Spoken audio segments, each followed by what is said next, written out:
my name is Kwame Kwei-Armah, and I'm the Artistic Director of this wonderful national project that celebrates our NHS. I wanted to be involved in this project because I'm a child of the NHS. My mother worked for the NHS, my aunts worked for the NHS, my brother currently works for the NHS, and I wanted to be part of celebrating it on its 75th from the inside.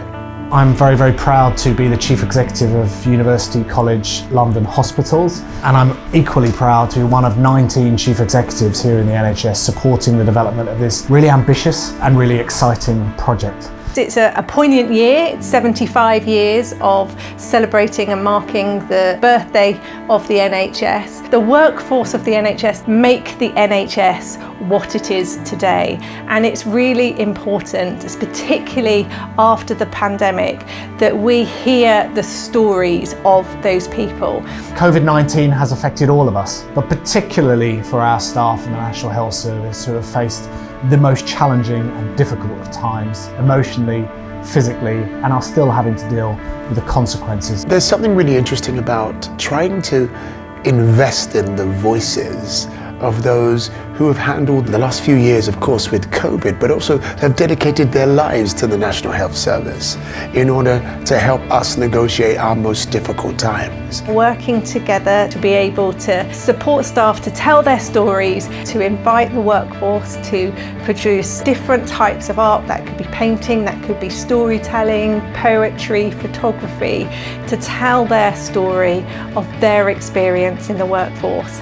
And those pieces of art will then be put on in collaborative performances across those trusts in November. I've always been a great believer that art has the power to unite, and that's another reason why I'm such a great supporter of this project.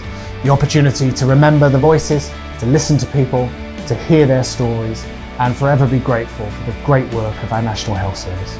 By the time we get to the end, we have passed the baton. We want to create a chain across the country, not just the doom and the gloom, the good bits, the bad bits, the bits in between. And then we will stitch that story together right across the country. The story of how you survived, the story of how we stood on your shoulders so that we could feel safe. We know that art is a really powerful tool for supporting mental health, supporting well-being, and that the NHS has gone through some significant challenges over the last 3 years.